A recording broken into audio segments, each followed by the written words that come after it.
Hello everyone, welcome to study Forium. दोस्तों, जैसा कि आपको पता है कि हम लोग जो है घटना चक्र का टो सीरीज के अंतर्गत जो है प्रैक्टिस सेट कर रहे हैं। तो आज का हमारा जो है प्रैक्टिस सेट 4 है, तो जो कि आपका अलावा group C and group D के लिए मोस्ट इम्पोर्टेंट है और ये बाकी सभी एग्जामों के लिए इम्पोर्टेंट है। तो चलिए स्टार्ट करते हैं। पहला प्रश्न क्या कह रहा है? पहला प्रश्न कह रहा है कि सामुदायिक विकास कार्यक्रम भारत में किस पंचवर्षीय योजना में शुरू किया गया था? क्लियर? तो ये जो सामुदायिक विकास कार्यक्रम है, पहले तो ये 2 अक्टूबर 1952 को स्टार्ट किया गया था। ठीक है, ये इम्पोर्टेंट है, पूछ दिया जाता है। तो ये जो है इस टाइम पहली वर्ष पंचवर्षीय योजना चल रही थी, तो इसका राइट आंसर जो हो जाएगा ए इज अ राइट आंसर, पहली पंचवर्षीय योजना। अब थोड़ा हम पंचवर्षीय योजना के बारे में जान लेते हैं, जहाँ से एग्जाम में प्रश्न मोस्टली पूछ दिए जाते हैं। देखिए, पंचवर्षीय योजना शुरू किसने की? किसकी रिकमेंडेशन से पंचवर्षीय योजना शुरू हुई? तो ये जो है योजना आयोग के रिकमेंडेशन से हुई। योजना आयोग, योजना आयोग ने सिफारिश की तो पंचवर्षीय योजना लागू की गई। और ये योजना आयोग कब स्टार्ट हुआ था? ये 15 मार्च 1950 को जो है स्टार्ट हुआ योजना आयोग। योजना आयोग ने कहा कि भारत में जो है पंचवर्षीय योजना चलनी चाहिए, जिससे भारत को डेवलप्ड किया जा सके। ठीक, तो इसके तहत पहली पंचवर्षीय स्टार्ट हुई और ये पहली पंचवर्षीय योजना जो हुई स्टार्ट, ये 1 अप्रैल 1951 से हुई। 1 अप्रैल 1951 से। और ये चली कहाँ तक? क्योंकि ये 5 वर्ष की है, ये 1956 तक हुई। तो आप इतना भी याद रख सकते हैं कि 1951 से लेकर 1956 तक जो है प्रथम पंचवर्षीय योजना का उद्देश्य था। ठीक, फिर इससे पूछ दिया जाता है कि ये किस मॉडल पे आधारित थी? तो हेराल्ड डोमर मॉडल पर ये आधारित थी। Herald Domar model. ठीक है, तो प्रथम पंचवर्षीय योजना 1951 से लेकर 1956 तक, और ये हेराल्ड डोमर मॉडल से रिलेटेड थी। ठीक है, यहाँ पर इतना ही डिस्कस करेंगे इसके बारे में। दूसरी पंचवर्षीय योजना स्टार्ट हुई, ये 1956 से लेकर 1961। ठीक, ये सीक्वेंस पूछ दिए जाते हैं कि कौन सी पंचवर्षीय योजना किस ईयर थी। तो दूसरी पंचवर्षीय योजना जो थी 1956 से लेकर 1961 तक, और ये जो है नेहरू महालनोबिस मॉडल पर आधारित थी। नेहरू महालनोबिस मॉडल पर आधारित थी। क्लियर? इसके बाद हम बात करें तीसरी पंचवर्षीय योजना की, तो ये 1961 से लेकर 1961 से लेकर और 1966 तक तीसरी पंचवर्षीय योजना थी। ठीक है, ये पर्टिकुलर एक मॉडल पर आधारित नहीं थी, ये 3-4 मॉडल पर आधारित थी। जैसे सैंडी मॉडल हो गया, सिखमोई चक्रवर्ती मॉडल, है ना, इसको गॉडगिल मॉडल भी कहा जाता है। ठीक है, तो ये पंचवर्षीय योजना जो थी वो फेल हो गई। क्यों? इसके रीजन ये थे क्योंकि इंडिया और चाइना का वॉर हो गया था, इंडिया चाइना वॉर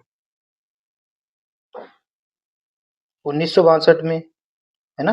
फिर इसके कुछ साल बाद यानी कि 1965 में इंडिया और पाकिस्तान भी वॉर हुआ, इंडिया और पाकिस्तान वॉर भी हो गया 1965 में।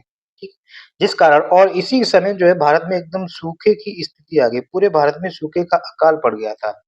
तो क्या हुआ? तो ये जो है तीसरी पंचवर्षीय योजना जो फेल हो गई, और इसको वर्स्ट प्लान भी कहा जाता है, एकदम खराब प्लान।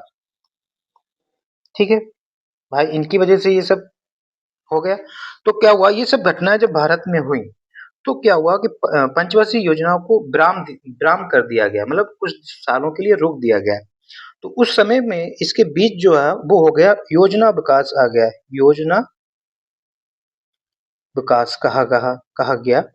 जो योजना विकास जो था वो 1966 से लेकर 1969 तक 3 सालों का, इसलिए ट्री एनुअल प्लान भी इसे कहते हैं। ठीक, 3 वर्षीय प्लान भी कहते हैं।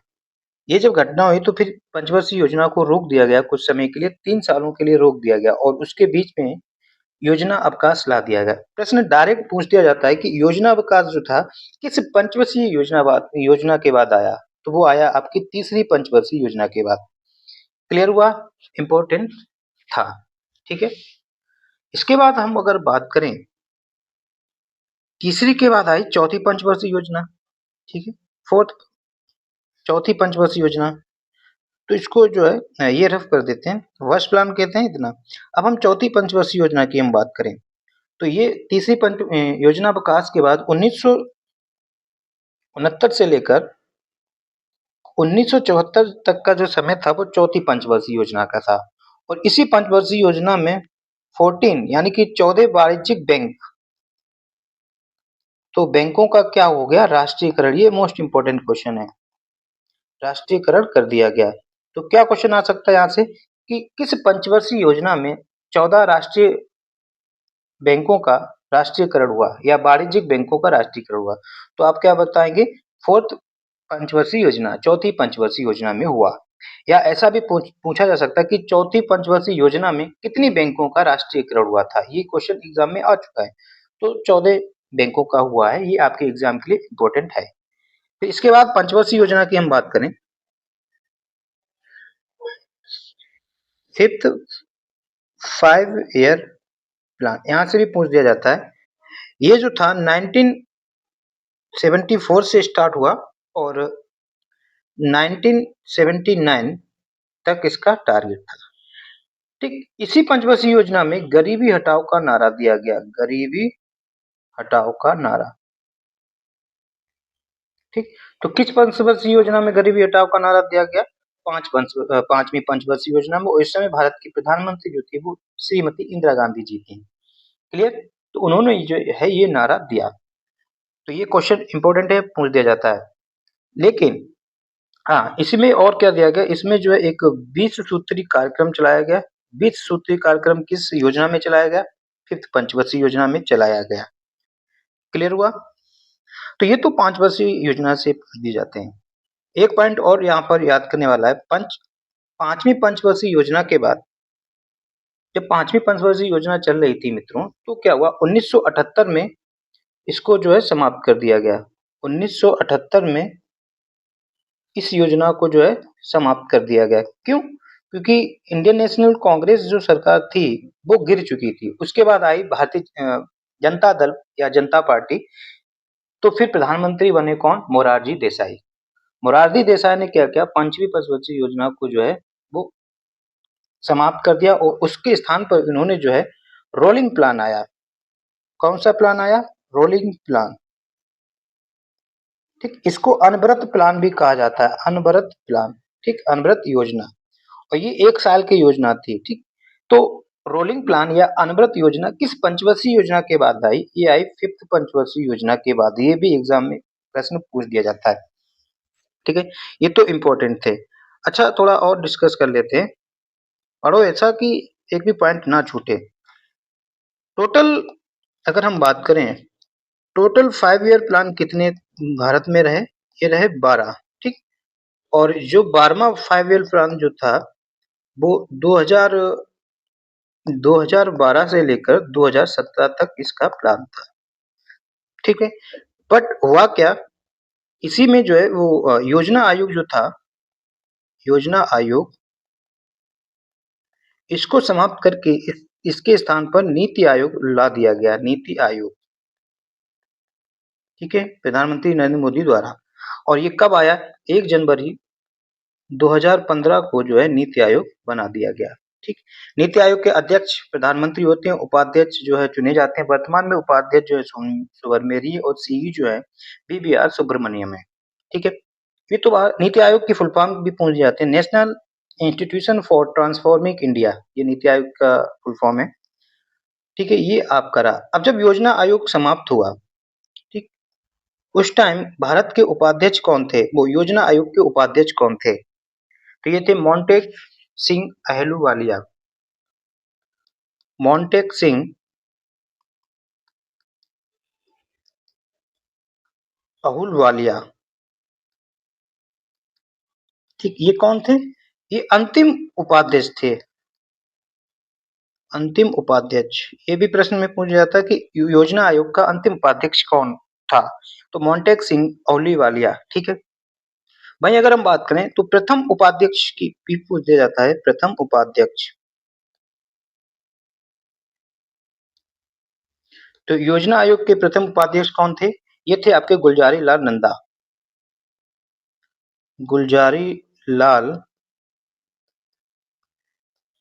नंदा जो थे प्रथम उपाध्यक्ष थे, और प्रधानमंत्री जो थे वो इसके अध्यक्ष होते थे। उस टाइम जो है प्रधानमंत्री जब पहली बार योजना आयोग बना तो पंडित जवाहरलाल नेहरू थे। क्लियर?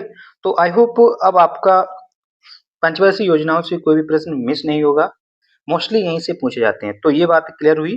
तो इसका जो राइट आंसर हो जाएगा, पहली पंचवर्षीय योजना सामुदायिक विकास कार्यक्रम, और 2 अक्टूबर 1952 को ये शुरू हुआ था। क्लियर? नेक्स्ट प्रश्न की हम बात करें। अगला प्रश्न कह रहा है दोस्तों कि 4 वेदों में से किस वेद में कह रहा है कि बुरी आत्माओं और बीमारियों से बचने के लिए जादू मंत्र या जादू टोना और तंत्र मंत्र का संग्रह मिलता है? तो 4 वेदों में से ऋग्वेद में बुरी आत्माओं से बचने के लिए जादू मंत्र, तंत्र मंत्र, इन सब का जिक्र है। तो इसका जो राइट आंसर हो जाएगा दोस्तों वो हो जाएगा अथर्ववेद। क्लियर? अगर हम वेदों की हम बात करें, ठीक है, अब हम वेद की बात करें, ऋग्वेद की हम बात करते हैं।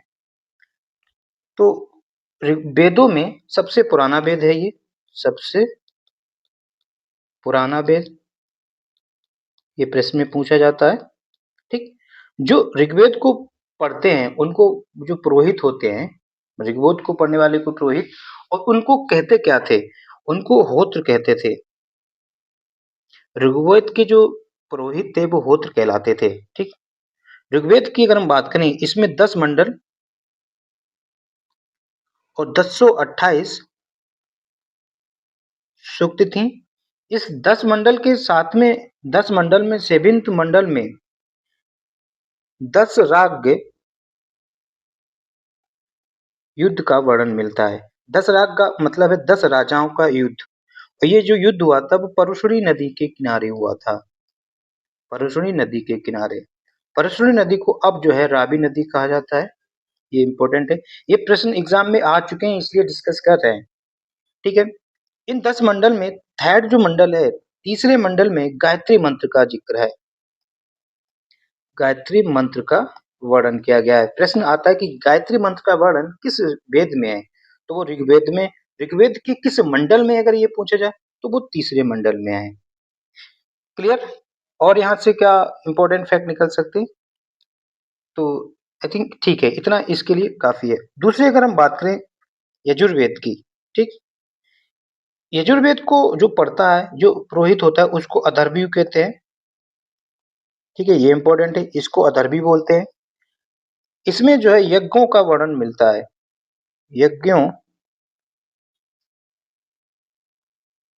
यज्ञों का वर्णन मिलता है। ठीक? तो किस वेद में यज्ञों का वर्णन मिलता है? वो है आपका ऋग्वेद। सामवेद की हम बात करें, सामवेद, ठीक, सामवेद जो है, साम का मतलब होता है गान, गाना। तो इसमें जो है संगीतों का वर्णन मिलता है, इसलिए जो सामवेद को भारतीय संगीत का जनक कहा जाता है। भारतीय संगीत का जनक कहा जाता है। ठीक? सामवेद को भारतीय संगीत का जनक कहा जाता है। और भारतीय संगीत के जो 7 स्वर हैं, 7 स्वरों का वर्णन जो है इसी में मिलता है, जो आपको पता है, सा रे गा मा पा धा नी। 7 स्वर कौन से हैं? सा रे ग पा धा नी। सा रे गा मा, सा रे गा मा भी होगा, सा रे गा मा पा धा नी, 7 हो गए। ठीक है, ये इनका वर्णन है।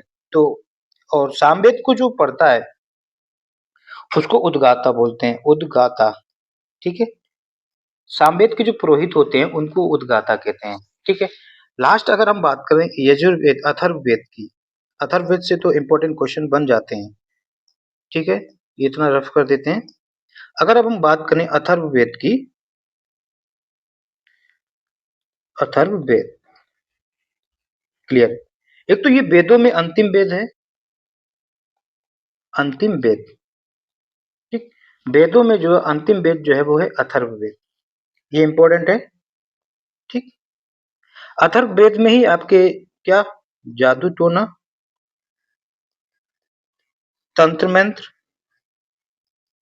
और औषधि प्रयोग जो है इनमें ही इसका जिक्र होता है। इसका एकमात्र ब्राह्मण ग्रंथ है, ब्राह्मण ग्रंथ। इनके तो एक से ज्यादा है बट यहाँ पर एक ही है, उसका नाम है गोपद। तो पूछ लिया जाता है गोपद जो है किस वेद का एक ब्राह्मण ग्रंथ है, वो है आपका अथर्ववेद। और अथर्ववेद का एक ही ब्राह्मण ग्रंथ है, वो है जिसका नाम है गोपद। ये बात क्लियर हुई। अथर्ववेद में वैसे तो 2 से 3 उपनिषद हैं। तो इसका एक उपनिषद है जिसका नाम है मुंडकोपनिषद, मुंडकोपनिषद, ठीक। जिसमें जो है भारत का जो राष्ट्रीय आदर्श वाक्य है ना, सत्यमेव जयते, सत्यमेव जयते, ठीक। सत्यमेव जयते जो है वो कहाँ से लिया गया है, वो मुंडकोपनिषद से ही लिया गया है। और मुंडकोपनिषद जो है वो अथर्ववेद का एक उपनिषद है। क्लियर, ये बात तो क्लियर हुई होगी। अब हम बात करते हैं नेक्स्ट प्रश्न की। ये इंपॉर्टेंट थे, एग्जाम ओरिएंटेड है। बाकी इसके बारे में डिटेल से जब पढ़ेंगे तब पढ़ेंगे, फिलहाल ये आपके लिए इंपॉर्टेंट था। नेक्स्ट प्रश्न की हम बात करें।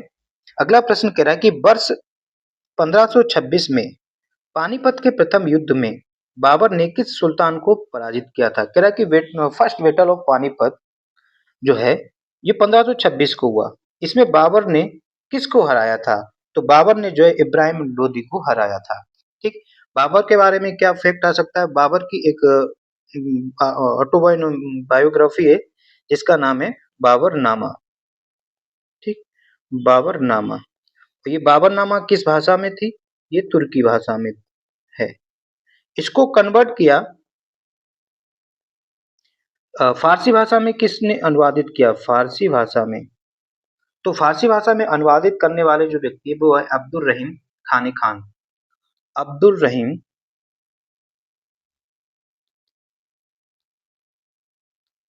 खाने खान, ठीक, खाने खाना, ठीक है। इन्होंने जो है बाबरनामा को जो है फारसी भाषा में कन्वर्ट किया। बाबरनामा को तुझे के बाबरी भी कहा जाता है, क्लियर। बाबर ने और कौन कौन से युद्ध लड़े, देखो बाबर का जो है एक खानवा का युद्ध, देखो खानवा का युद्ध इन्होंने लड़ा, ठीक। खानवा का युद्ध कब से कब तक था, ये जो है 16 मार्च 1527, 16 मार्च 1527 को खानवा का युद्ध हुआ। ये किन किन के बीच में हुआ, ये बाबर और राणा सांगा के बीच में हुआ, बाबर वर्सेस राणा सांगा, ठीक। इसके बाद इनका जो एक चंदेरी का युद्ध, बैटल ऑफ चंदेरी, ये हुआ 1528 में। फिर इसके बाद घाघरा का युद्ध हुआ, घाघरा का युद्ध, ये हुआ 1529 में, ठीक है। 6 मई 6 मई ऑफ 1529 को हुआ। ये किस किस के बीच में हुआ, ये बाबर वर्सेस महमूद लोदी, महमूद लोदी के बीच में हुआ। और 1530 में बाबर की मृत्यु हो गई, ठीक। बाबर का असली नाम क्या है, बाबर का रियल नेम क्या है, ये एग्जाम में पूछा जा चुका है और 2024 के सीजीएल प्री में ये इसी शिफ्ट में आया था। तो इसका बाबर का रियल नेम जो है वो है जहरुद्दीन मोहम्मद बाबर। क्या नाम है, जहरुद्दीन, जहरुद्दीन मोहम्मद बाबर जो है इनका रियल नेम है। ये एग्जाम में आ चुके हैं, क्लियर हुआ। सो इन्होंने जो इब्राहिम लोदी को हराया है, बहलोल लोदी लोदी वंश के संस्थापक, क्लियर। नेक्स्ट क्वेश्चन की हम बात करते हैं। अगला प्रश्न क्या कह रहा है कि दादा भाई नौरोजी ने अपनी किस पुस्तक में के माध्यम से ब्रिटिश शासन के आर्थिक प्रभाव की तीखी आलोचना की, ठीक है। दादा भाई नौरोजी ने किस पुस्तक के माध्यम से ब्रिटिश शासन के आर्थिक प्रभाव की तीखी आलोचना की। इन्होंने जो है poverty and un British rule in India नामक पुस्तक में जो है इन्होंने बात की थी। और उन्होंने जो कॉन्सेप्ट दिया उसका जो उन्होंने कह दिया कि ये धन का बहिर्गमन, ठीक है। इन्होंने जो है दादा भाई नौरोजी ने जो है धन का बहिर्गमन सबसे पहले इन्होंने ही कहा और अपनी ये पुस्तक poverty and un-British rule in India में कहा। क्लियर हुआ? अगर हम दादा भाई नौरोजी की हम बात करें और क्या इनसे इंपॉर्टेंट फैक्ट बन सकते हैं, ये जानते हैं। दादा भाई नौरोजी को है जो grand old man of India कहा जाता है। Grand old man of India, ठीक है। इनकी कुछ इंस्टीट्यूशन या कुछ संस्थान इन्होंने बनाए या कुछ सभाएं बनाई जिनमें इसका एक ब्रिटिश सार्वजनिक जो है गठन जो है वो दादा भाई नौरोजी ने किया। कब किया? 1843 ईस्वी में। दूसरा इन्होंने जो है रहनुमाई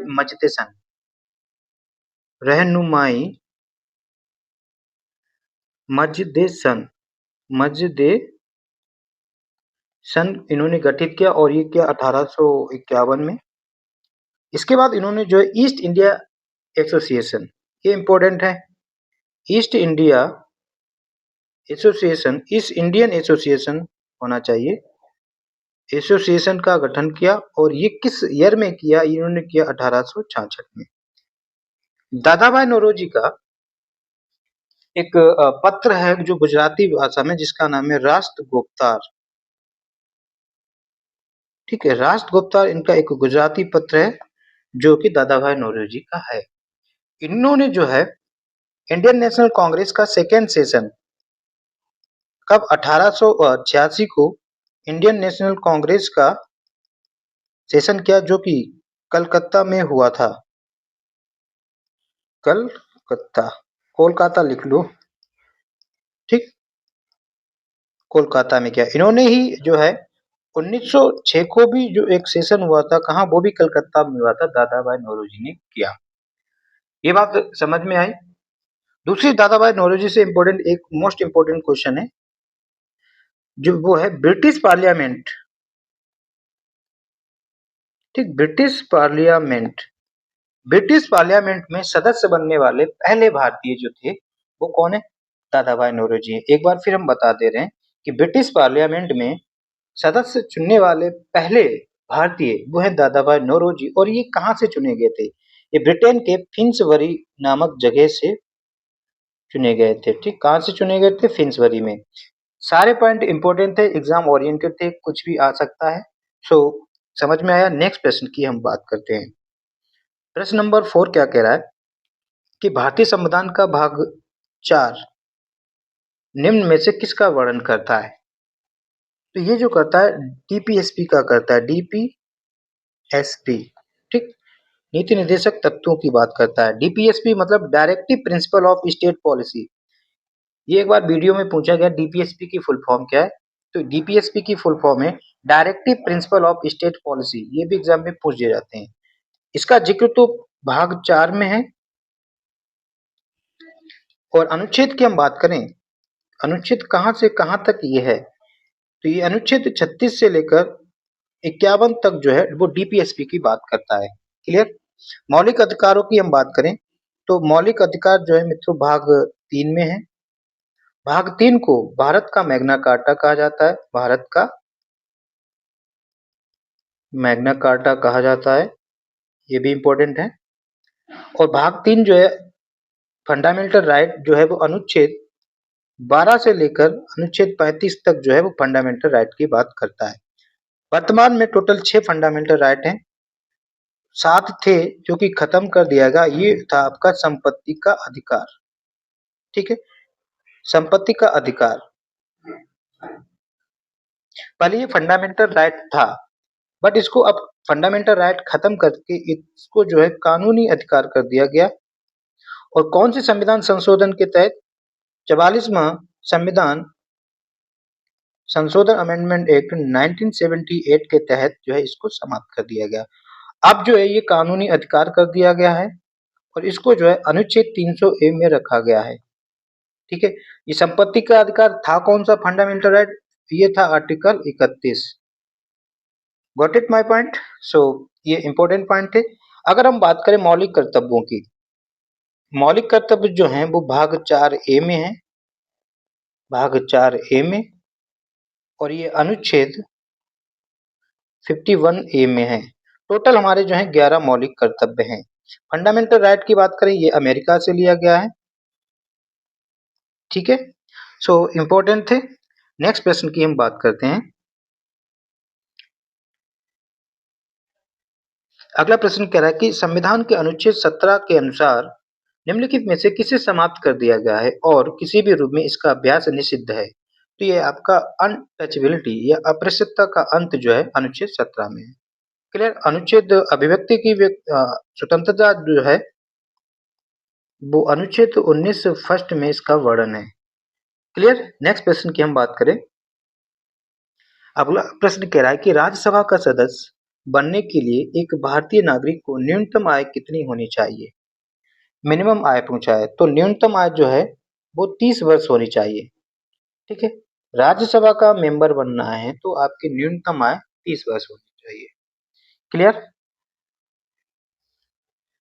और 35 वर्ष जो है आपको पता है कि राज्यपाल की उम्र 35 वर्ष होनी चाहिए मिनिमम, राष्ट्रपति की उम्र 35 वर्ष होनी चाहिए मिनिमम। क्लियर? सो नेक्स्ट प्रश्न की हम बात करते हैं।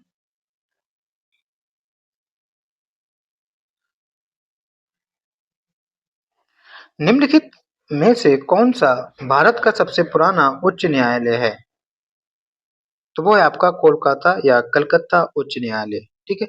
ये जो था एक्ट 1861 के तहत बना था, और ये कब बना था? ये जो है 1 जुलाई 1862 को बना था, ठीक। 1862 को 3 हाईकोर्ट बने थे, एक आपका कलकत्ता हाईकोर्ट, बॉम्बे हाईकोर्ट और Madras high court. Clear? Allahabad high court की बात करें, इसकी स्थापना जो है 1866 में हुई। तेलंगाना हाईकोर्ट की स्थापना 2019 में, और आंध्र प्रदेश की भी स्थापना जो है 2019 में हुई। तेलंगाना हाईकोर्ट जो है ये हैदराबाद में है, ठीक है भाई। आंध्र प्रदेश का जो है वो अमरावती में है, अमरावती में। टोटल हाईकोर्ट कितने हैं? टोटल हाईकोर्ट जो है वो 25 हाईकोर्ट है, इसमें से आंध्र प्रदेश जो है 25वां हाईकोर्ट है, ठीक है, इंपॉर्टेंट है। और तेलंगाना जो है आपका 24वां हाईकोर्ट है। क्लियर? सो इसका राइट आंसर जो हो जाएगा वो Kolkata is a right answer. Next प्रश्न की हम बात करें। अगला प्रश्न कह रहा है कि हिमालय की निम्नलिखित चोटियों का उनकी ऊंचाइयों के साथ सही सही मिलान कीजिए। माउंट एवरेस्ट, धौलागिरी, कामेत और अन्नपूर्णा।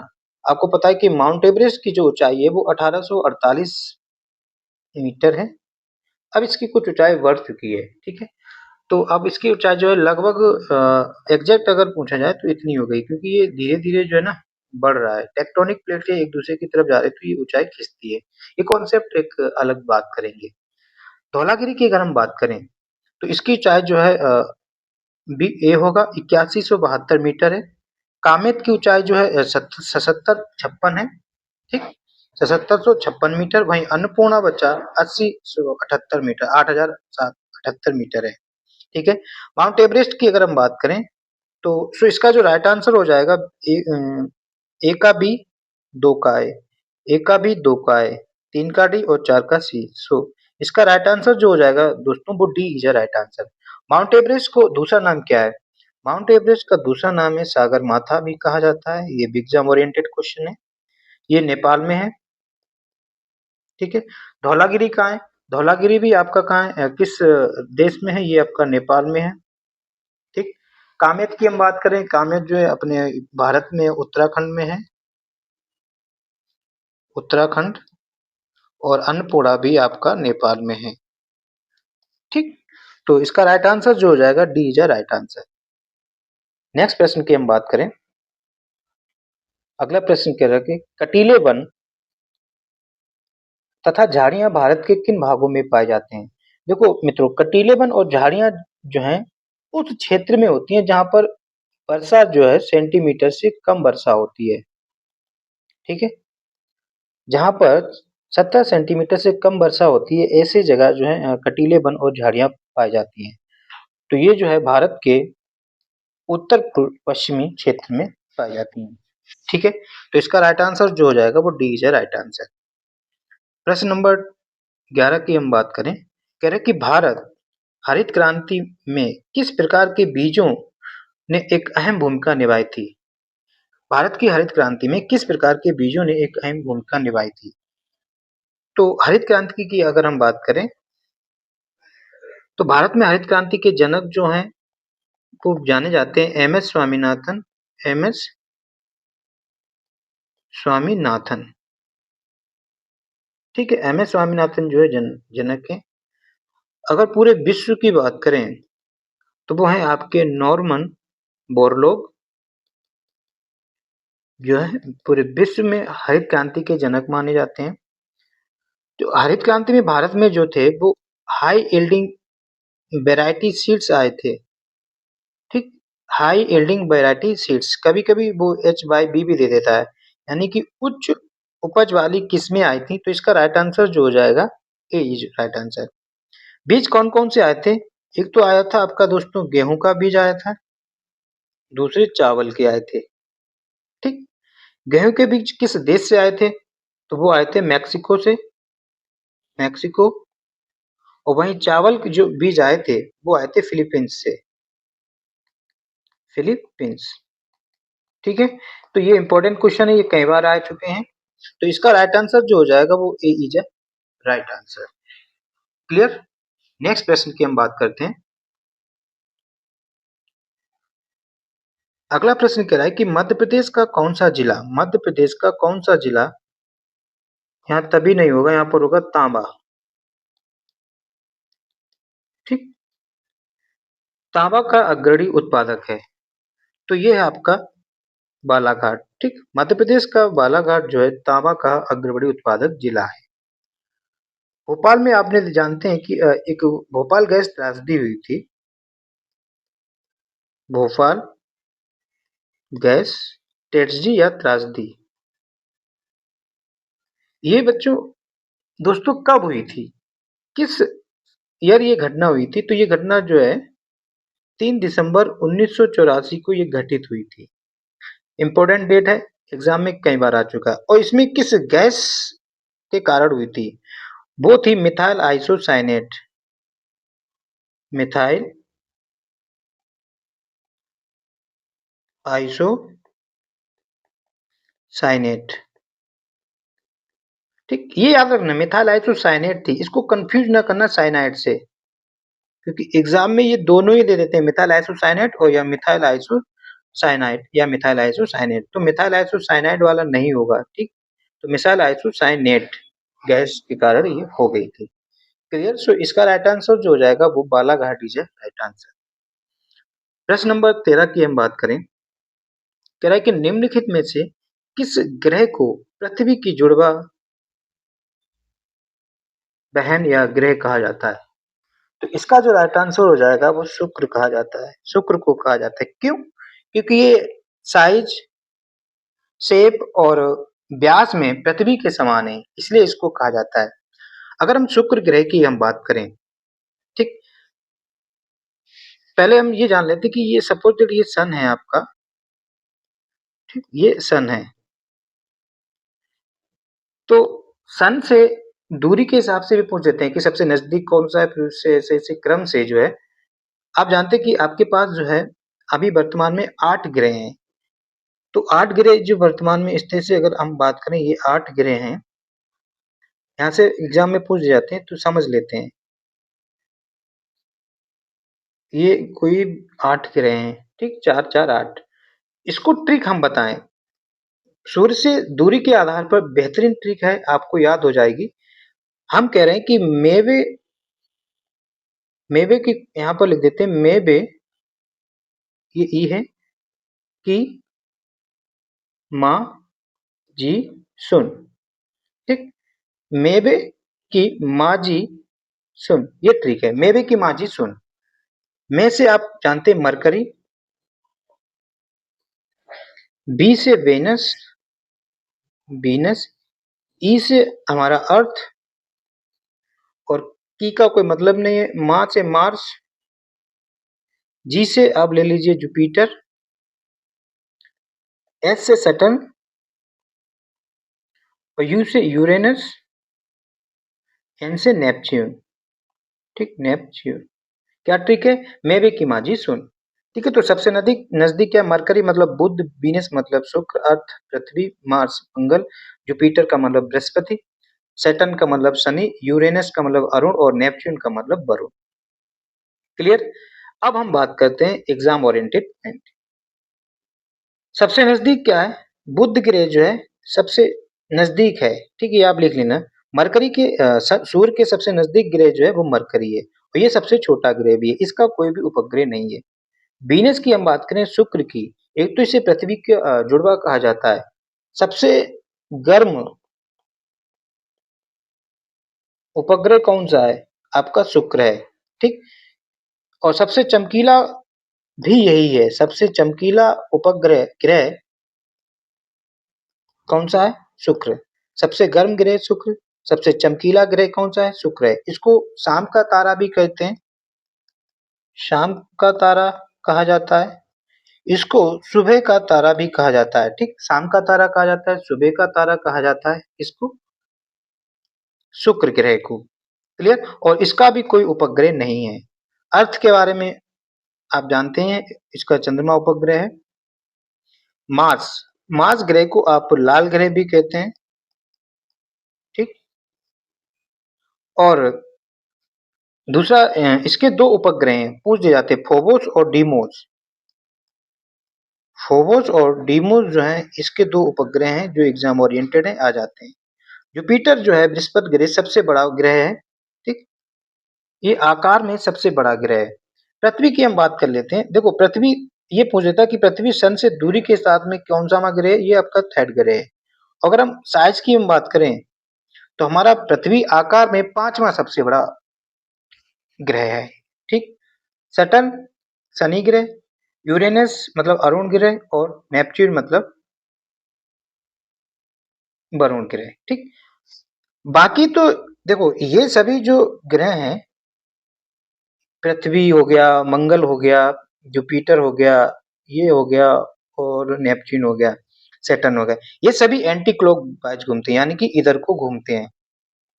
ठीक, लेकिन दो उपग्रह ऐसे हैं जो क्लॉकवाइज घूमते हैं इस तरह से। ठीक, तो एक हो गया आपका बृहस्पति, बृहस्पति जो है वो दक्षिणावर्त घूमता है, और दूसरा आपका अरुण। ठीक, अरुण आपका दक्षिणावर्त घूमता है। तो दो ग्रह आपके ऐसे हैं जो दक्षिणावर्त घूमते हैं, यानी कि क्लॉकवाइज घूमते हैं। बाकी जो ग्रह हैं वो एंटी क्लॉकवाइज घूमते हैं। ये बात आप कॉन्सेप्ट को याद रखना। ठीक, और ये इंपॉर्टेंट अब जो पॉइंट डिस्कस करे जा रहे हैं, पहले के चार जो ग्रह हैं उनको पार्थिव ग्रह कहते हैं, पार्थिव ग्रह कहते हैं। ठीक, और बाद के जो चार ग्रह हैं उनको जोवियन ग्रह कहते हैं, जोवियन ग्रह कहते हैं। क्लियर? ये इंटरनल ग्रह भी कहलाते हैं और ये एक्सटर्नल ग्रह हैं। सो ये इंपॉर्टेंट थे, डिस्कस के लिए। अब बढ़ते हैं नेक्स्ट प्रश्न की तरफ। अगला प्रश्न क्या कह रहा है कि तीसरी पीढ़ी के कंप्यूटर में प्रयोग किए जाते थे। तीसरी कंप्यूटर की पीढ़ी में इनमें से क्या प्रयोग किए जाते थे? चलिए जानते हैं। देखो कंप्यूटर की 5 पीढ़ियां हैं, जिसमें से हम बात करें फर्स्ट जनरेशन यानी कि फर्स्ट पीढ़ी की, सेकेंड जनरेशन के कंप्यूटर थे, थर्ड जनरेशन के कंप्यूटर थे, फोर्थ जनरेशन के कंप्यूटर थे, और फिफ्थ जनरेशन के कंप्यूटर थे। फर्स्ट जनरेशन के जो कंप्यूटर थे उसमें वैक्यूम ट्यूब का इस्तेमाल किया जाता था, वैक्यूम ट्यूब। ठीक है, हिंदी में ये लिखा हुआ वैक्यूम ट्यूब। सेकेंड जनरेशन में जो किया जाता था वो ट्रांजिस्टर का यूज किया जाता था, ट्रांजिस्टर। ठीक, ट्रांजिस्टर का यूज होता था। ये इंपॉर्टेंट है, सभी एग्जाम में पूछे जा चुके हैं। थर्ड जनरेशन में आईसी यानी कि इंटीग्रेटेड सर्किट, यानी कि एकीकृत परिपथ का यूज किया जाता था। फोर्थ जनरेशन में बीएलएसआई का यूज होता था। बीएलएसआई का मतलब मित्रों वेरी लार्ज स्केल इंटीग्रेशन। क्या है? Very large scale integration fourth generation में यूज होता था। फिफ्थ जनरेशन के कंप्यूटर में ULSI और SLSI, ultra large scale integration, super large scale integration. Clear. तो यहाँ पर क्या पूछा है, तीसरी जनरेशन में क्या होता है, आईसी। आईसी को हिंदी में कहते हैं एकीकृत परिपथ, यानी कि इंटीग्रेटेड सर्किट। तो इसका जो राइट आंसर हो जाएगा B is right answer. Vacuum tube first generation के कंप्यूटर में, ट्रांजिस्टर सेकेंड जनरेशन के कंप्यूटर में, और BLSI जो है आपके फोर्थ जनरेशन के कंप्यूटर में यूज होता है। तो इसका राइट आंसर जो हो जाएगा मित्रों, वो एकीकृत परिपथ। क्लियर। इंपॉर्टेंट है, इनको नोट कर लीजिए या स्क्रीनशॉट ले लीजिए, जैसा आपको उचित लगे। नेक्स्ट प्रश्न क्या कह रहा है, प्रश्न नंबर 15, निम्नलिखित में से किसे सेरीकल्चर कहा जाता है। सेरीकल्चर का मतलब होता है रेशम के कीटों का पालन। तो क्या हो जाएगा, इंपॉर्टेंट इस क्वेश्चन है, ये जो होगा सी इज अ राइट आंसर। ठीक है। अंगूर के खेती या अंगूर का पालन जो दोस्तों आपका क्या कहलाता है, अंगूर का जो पालन जो होता है वो आपको विटीकल्चर कहा जाता है, विटीकल्चर। ठीक। मत्स्य पालन आपका पिसीकल्चर, पिसीकल्चर इंपॉर्टेंट है। ठीक। फलों का उगाना जो है आपका पोमोकल्चर कहलाता है, पोमोलॉजी, पोमोलॉजी। ठीक है। इस प्रकार से कल्चर्स के बारे में किसकी क्या खेती कहलाती है, मोस्ट इंपोर्टेंट क्वेश्चन बन जाते हैं। जैसे हम पक्षियों का पालन करें तो उसको कहते हैं एबीकल्चर। ठीक, एबीकल्चर मतलब पक्षियों का पालन। ऐसे ही आपका हॉर्टिकल्चर हो गया, है ना, और आपका विटीकल्चर, ओलेरीकल्चर, सेरीकल्चर, ये जो यहाँ पर पूछा है सिल्वीकल्चर ना, सेरीकल्चर को कंफ्यूज ना करना सिल्वीकल्चर से। ठीक, ये होता है वनों का संवर्धन। ठीक है। तो ये इंपॉर्टेंट क्वेश्चन था, और ये जो डिस्कस किए ये भी इंपॉर्टेंट है। नेक्स्ट प्रश्न नंबर 16 की हम बात करें तो क्या कह रहा है कि जनन की वह प्रक्रिया जिसमें केवल एक ही जीव भाग लेते हैं क्या कहलाता है। ठीक, जब इसे यूनिसेक्सुअल रिप्रोडक्शन भी कहा जाता है, और जिसमें जो है अलैंगिक जनन होता है। ठीक, अलैंगिक जनन, जब एक ही जीव भाग लेता है जनन की प्रक्रिया में तो उसे अलैंगिक जनन कहते हैं। क्लियर। नेक्स्ट प्रश्न की हम बात करें, प्रश्न नंबर 17 क्या कह रहा है कि निम्नलिखित में से कौन सा एक जीवाणु जनित रोग है। ऐसा कौन सा रोग है जो बैक्टीरिया के कारण होता है, यह आपका कुष्ठ रोग।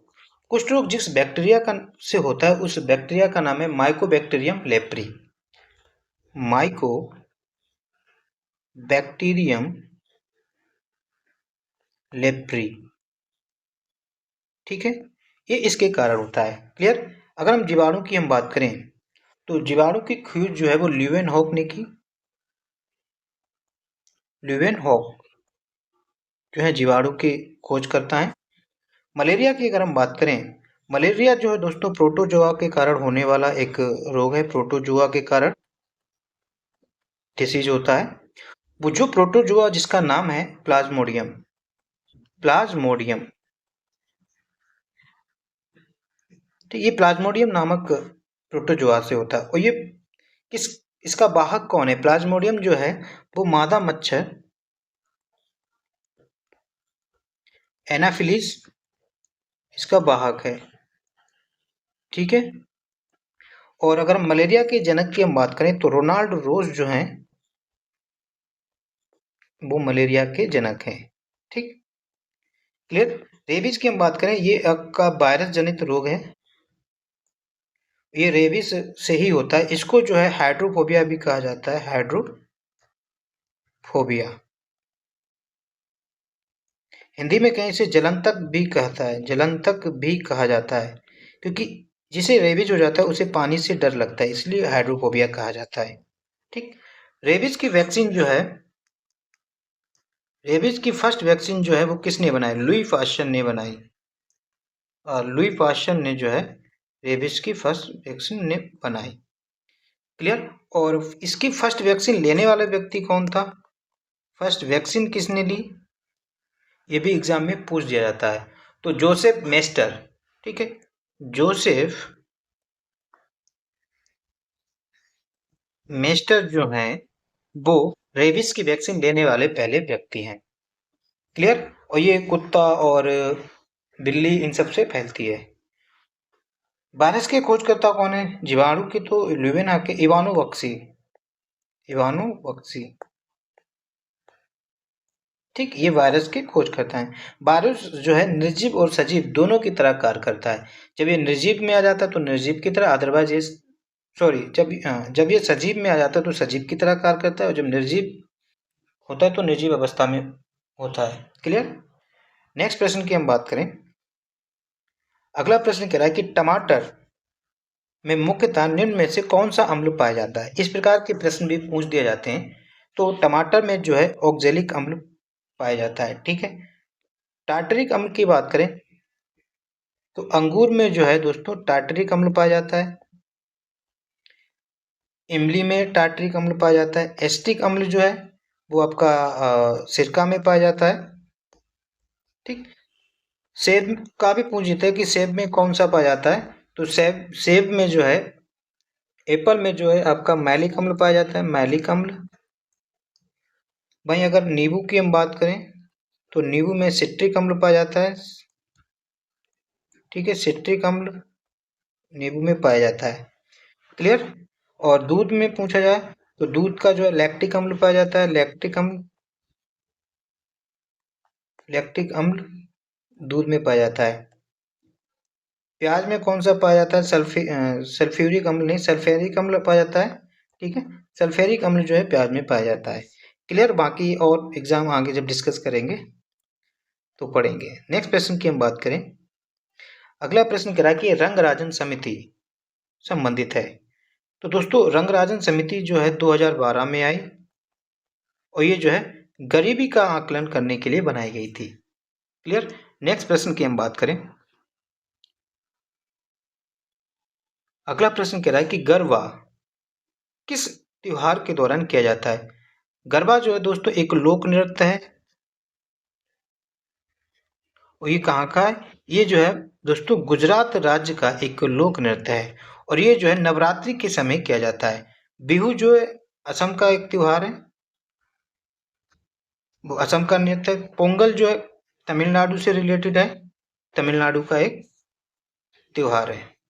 केरल का ओणम बहुत ज्यादा पूछा जाता है, तो ओणम कहाँ का है? केरल का। नेक्स्ट प्रश्न कह रहा है कि कुंभ मेला और संगम किस राज्य में प्रसिद्ध है? ये तो उत्तर प्रदेश का एक प्रसिद्ध मेला है, और ये आपका प्रयागराज में होता है, अभी फरवरी में होने वाला है। ठीक। मणिपुर की अगर हम बात करें दोस्तों तो मणिपुर में एक इम्पोर्टेंट क्वेश्चन ये है कि केबुल लामजाओ, केबुल लामजाओ ये क्या है? एक तैरता हुआ नेशनल पार्क है, तैरता हुआ नेशनल पार्क, जो कि विश्व का एकमात्र नेशनल पार्क है। ठीक है।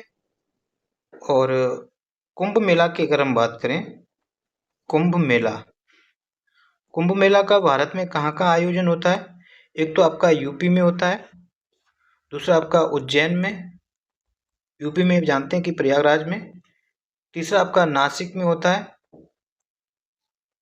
और चौथा आपका हरिद्वार में होता है।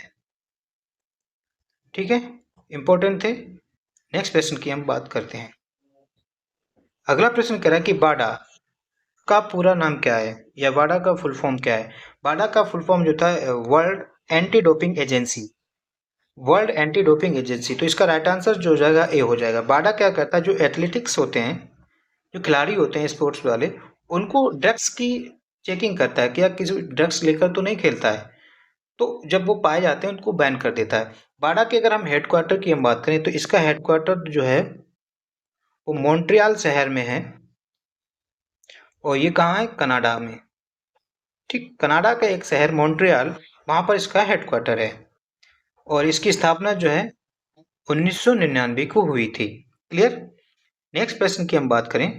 अगला प्रश्न कह रहा है कि जून 2024 में भारत के किस शहर को आधिकारिक तौर पर भारत का पहला, इंपॉर्टेंट है, यूनेस्को साहित्य का शहर घोषित किया गया है? करेंट का क्वेश्चन है, इंपॉर्टेंट है। तो ये भारत का शहर है कोझिकोड। कोझिकोड कहाँ है? केरल में। नेक्स्ट प्रश्न, 2024 में, मई 2024 में किसे भारत द्वारा देश में तंबाकू नियंत्रण के लिए ब्रांड एम्बेसडर नियुक्त किया गया है? इस प्रकार का प्रश्न भी पूछा जाता है और ये इम्पोर्टेंट है। तो ये है आपकी पीवी सिंधु। ठीक है, पीवी सिंधु को जो है तंबाकू नियंत्रण का ब्रांड एम्बेसडर नियुक्त किया गया है। अच्छा मित्रों, विश्व तंबाकू दिवस भी पूछ दिया जाता है, कब मनाया जाता है विश्व तंबाकू दिवस? ये जो है 31 मई को विश्व तंबाकू दिवस मनाया जाता है। क्लियर? पीवी सिंधु वही है जो कि पेरिस ओलंपिक 2024 में उद्घाटन समारोह की ध्वजवाहक थी। स्मृति मंदाना की हम बात करें, प्रथम भारतीय महिला खिलाड़ी हैं जिन्होंने सबसे ज्यादा शतक बनाए। क्लियर? नेक्स्ट प्रश्न की हम बात करें, और ये दोस्तों आज का अंतिम प्रश्न है। फरवरी 2024 में किसने इलाहाबाद उच्च न्यायालय के मुख्य न्यायाधीश के रूप में शपथ ग्रहण की?